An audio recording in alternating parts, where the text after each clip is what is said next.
Family movie review time. Game night. I'd call it a B-movie. It's kind of like, it's one of those films, do you remember the old-fashioned B-movies? Lower budget film, which is a sort of crime, murder, mystery comedy. For me, it was a comedy of the old school kind where you would go to the cinema and you would laugh all the way through it. How often do we say, how often are we going to get when are we going to get a comedy? Recent comedies, like now, it all ends up getting too sexual. Yes. Or it's just not funny. It was a comedy, but it was a film about friendship, and it was a film about loneliness.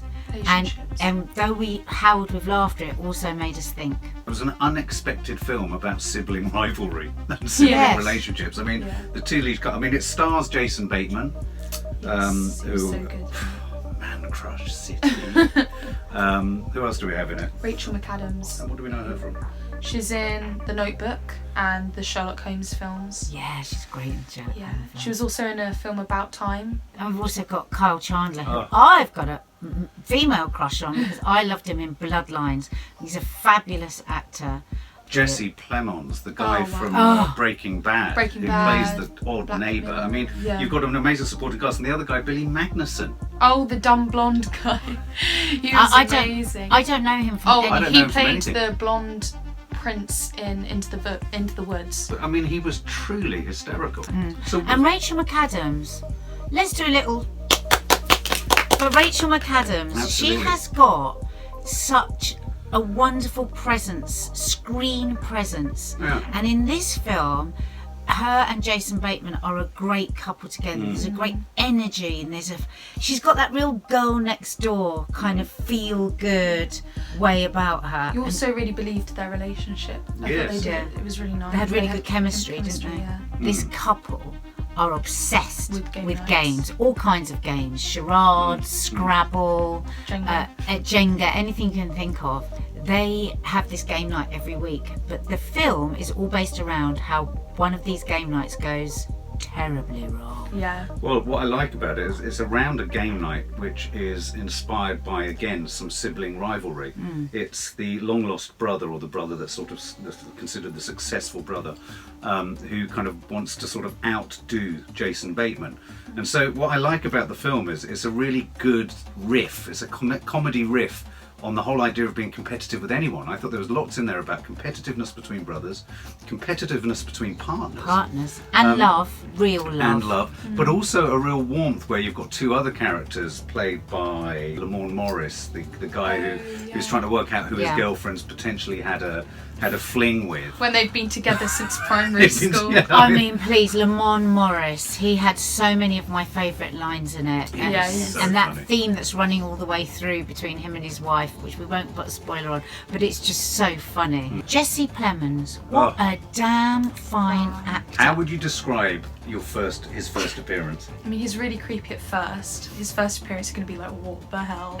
But also you feel really sorry for him at the same time. I felt sorry for him from the very beginning, because they're kind of excluding him in all the game nights because he's a bit of a creep. But then also further in the film, there's this one scene where you really, I was like crying for him. I felt it was so sad, and then it kind of twists and you're not too sure. But there's great twists with his characters, isn't there? Well, all of the characters, I think.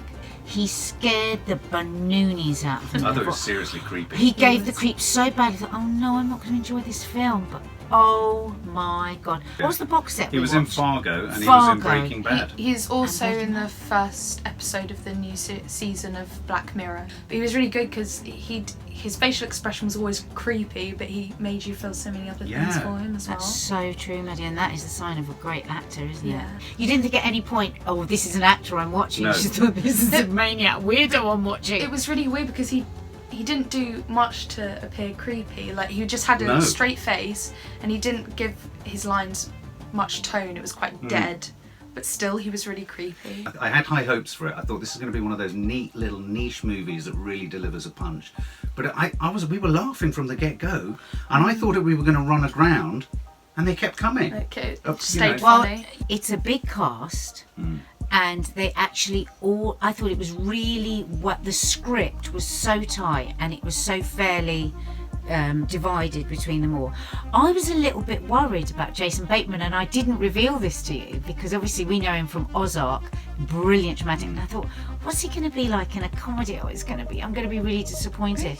He's known for his comedy. Well, I didn't know that because I've only seen him in Ozark. I don't know that either. I've not really.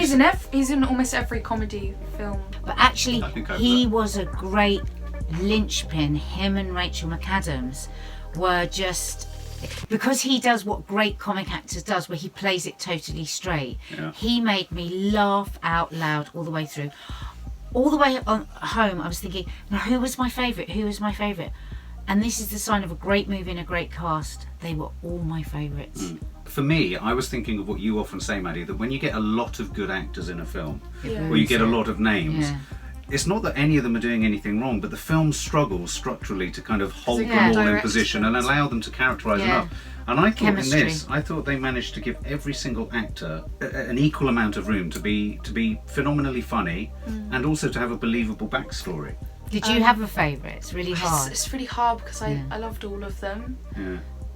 and if I had to pick a favourite, I'd have to pick two. It would probably be Jesse Plemons Yeah. and Billy Magnus. Yeah, Billy Magnussen was so I mean, and I loved the way they inverted the dumb blonde. Because like every game night he brings a different girlfriend.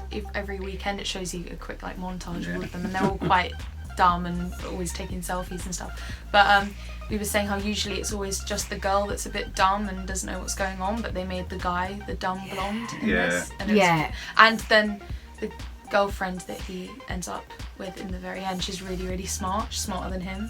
Hasn't it been a great year for positive role Really modelling? good, really good. Really has. For me, I think I had the loudest laugh out loud Yeah. moment when Jason Bateman, I won't explain exactly what's going on in the story, but there's a moment where it involves a small, squeaky, squeezy hamburger. Oh yeah. my God! See the film just for that moment. Hilarious. I mean, it is we were hysterical. hanging on to each other at that We point. were. We were laughing so I much. think they held it for a very good amount of time as well. They could have kept it going for Yeah. too long, and it ended up Actually, not being- very good point, Maddie. The editing was fantastic. Yeah. Everything was cut, and you know about editing, Mark. I mean, I'm just feeling this. I don't know this from a professional point of view. Yeah. But would you say the editing Well, was it's brilliant? interesting you should say that. I thought the editing was good. Oh. I thought the fight scenes weren't very good. Oh, I love I the thought the So I fight was scenes were surprised when you amazing. said that. Yeah, I thought there were a couple of scenes where I thought the believability But isn't that the wasn't quite point? there. Yeah, Because no, you're supposed to no, keep I get thinking, that. is You- this still the you're game night, or wondering is if this it's still real the or not. fight? Because I was going to say if I had any weaknesses, it would probably be that they went off reality a bit towards the end. Like with the airplane bit at the very end, and they're going under which is in the wheel trailer. Yeah. and everything. I just didn't believe the whole plane scene. I know what you mean. I thought it got to a point where it was a bit ridiculous. We were asked to suspend our belief in the actual logic of the film just to have a bit of a good time, which is fine. That's what I was gonna say, because all the parts I thought were weak were actually quite strong as well. You kind of just go along with it because they're Yeah. caught up in the what the hell is this anyway. Yeah, They don't yeah. really understand what's going on as well. Yeah, and So- I hate when I'm asked to suspend my belief too much. It Yeah. really irritates me if I was like, oh, you've lost me now, because now it's got too ridiculous. But I agree with you, Maddie. I was like on the ride. It's like, yeah, we're on this ride and with you, with the cast that are constantly going, really? I just thought it was genius for that, because they took us right to the edge, pushed us over, and we were still with them. It has an interesting precedent in terms of the type of film. There was a film made in the 90s, I think, by David Fincher called The Game, which has Michael Douglas in it. And I think when we first met, I was banging on about this film. I only saw it when we first met. It was one of the darkest, cleverest twists on, and again, it's a brother buys another brother a game. He partakes in a game, and he's kidnapped. And what's real, what's game, what's not game is played with all the way through. For me, it wasn't just a comedy, just a mystery, just a love story, just a story of sibling life, just a story of friendship. It was really content rich. Like Maddie says, so often these days you get a comedy and then they throw loads of sex in it or something really gratuitous, or loads Cheap of spliff gags. smoking, cheap gags. They don't. This is they have worked rigorously with this script, and it's an excellent script, and it is one of those films, a bit like Elf, you know, at Christmas, where you get the family. Shall we all watch game night? Yeah, we'll know exactly what's happening, but we'll love it because we'll laugh all over again each time. Because we were going to say, because the age ratings are 15, I don't think it needed didn't think it needed It to would be have been the 15. violence that would have made it a 15, but it's more of a I think a violence. 12A. I think it should have been a 12A. 12A. Because Kiki would have loved that last night. Yeah. Could it be for the sentence that ran, "I'm not a fan of your semen"?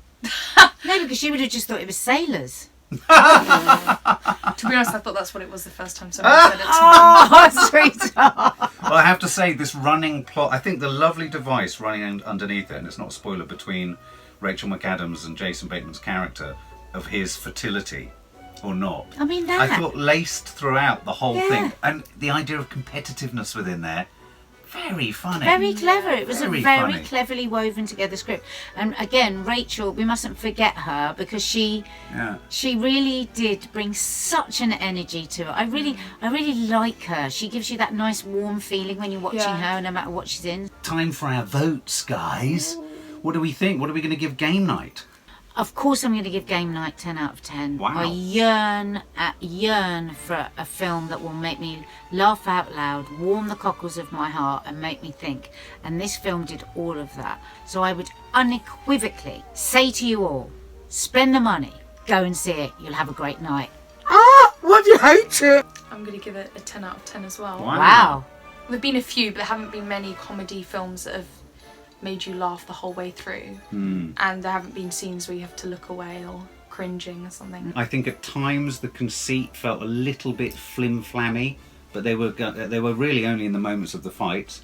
I thought all the performances were great. I think Jason Bateman almost achieves the impossible of being the linchpin and yet not the star, which is a very curious thing to do and a selfless thing to do. A selfless thing to do, and he was also the producer. There Jason you go. Bateman. All our crushes are bigger now. Jason Bateman, you are a man I aspire to be and be with. I think I'm going to have to give it a 10 out of 10 as well. I think it's a Wow. possible. Yay! Hey! Go see it, guys. See it.